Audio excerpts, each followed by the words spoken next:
Hello everyone, this is Andrew from Crown Academy of English. Today's lesson is a vocabulary lesson and the subject is expressions related to food. So, in this lesson you will learn 8 expressions related to food.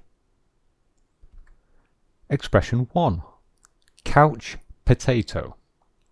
Couch potato. So this is a noun and it refers to a person. So first of all, a couch. This is a couch here. This is a piece of furniture. And a potato, this is the food. So this is a potato. So the meaning of the expression, well, a couch potato is a lazy person. A lazy person.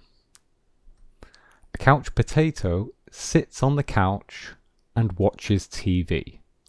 So it is someone who is not active, okay, just stays in the house all day. Example, Jane asks, "How is Simon? Has he found a job?" And Sarah replies, "No, he watches TV all day. He's a couch potato." So this is Simon. And this is a typical couch potato.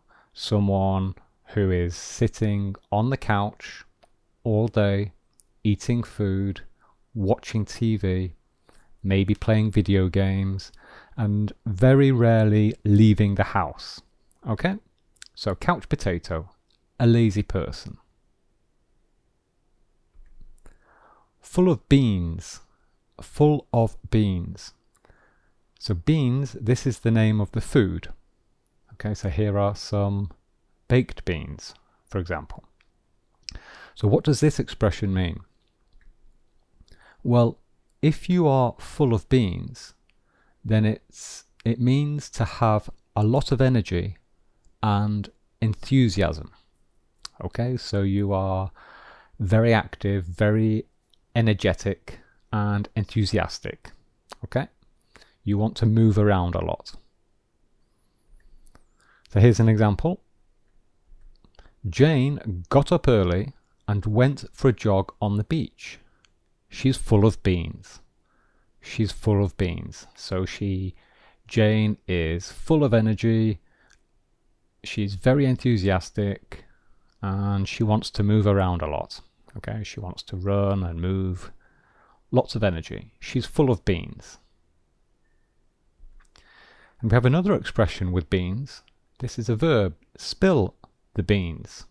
So it's the same, it's related to the same food, beans. So spill the beans, this means to tell a secret to someone.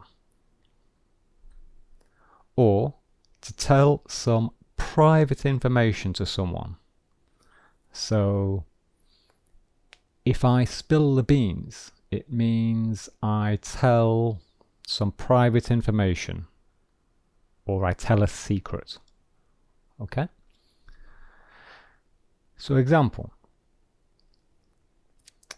So here is a couple, they're on a date and Sarah wants to know what happened on the date. So she asks the question, "How was your date with Mark yesterday?"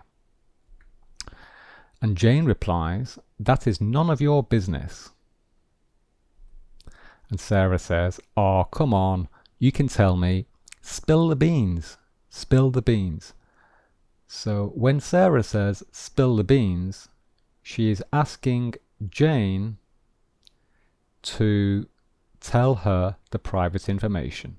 Okay, she's asking Jane to give her the private information about the date. She wants to know this big secret, what happened on the date with Mark. Okay? Spill the beans. Cup of tea. So here is a photograph of a cup of tea. And we use this expression in the negative. The negative. So we say, "It's not my cup of tea." It's not my cup of tea. And it means If something is not your cup of tea, it means that you do not like something. You do not like something. It is not to your personal taste. Okay? So maybe you accept that something is okay, but you don't personally like it. Okay? Other people like it, but you don't like it. So here is an example. Mark says, "Have you seen David's new car?" And Sarah says, "Yes, it's nice, but it's not my cup of tea. It's not my cup of tea." So Sarah accepts, she agrees that yes, it's a nice car, but it's not to Sarah's taste. It's not Sarah's personal choice for a car. Okay, it's not my cup of tea. To have bigger fish to fry. To have bigger fish to fry. So this is a fish. And to fry, this is a method of cooking. So we use a frying pan. When we fry something, we cook it in a frying pan on the stove. So this expression means to have something more important to do. Okay, so if you have bigger fish to fry, then you have other things to do, and those other things are more important. So here is an example. This is the context of the example. So Mark and Jane are at home, and Mark wants to watch a film. But Jane is finishing some important work on her computer. So Mark wants to watch a film, but Jane is busy. She is working on her computer. So Mark says, "Let's watch a film. You can choose." And Jane replies, "I'm sorry, but I have bigger fish to fry with this report." So I have bigger fish to fry. Jane is saying that she has something more important to do. Okay, she has something more important to do. She has to do her work. Her work is more important than watching a film. Okay? So we use this when we are talking about priorities. Cool as a cucumber. So this is the food, cucumber, and here is a photograph. So this is the cucumber, and here are the slices of cucumber. And we eat cucumber often in a salad. It's we don't cook it. It's a fresh food. And it means to be very calm or to do something very calmly. So to be very calm, adjective, or to do something very calmly, adverb.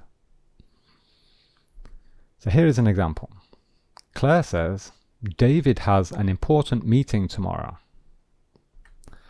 And Jane replies, "Oh dear, is he stressed?" Claire says, "No, he is cool as a cucumber. He is cool as a cucumber." So he is completely calm. He is very calm. Adjective. Okay? He's drinking his coffee calmly. He's cool as a cucumber. He's not stressed. He is relaxed. Piece of cake. A piece of cake. So here is a photograph of a piece of cake. What does this mean?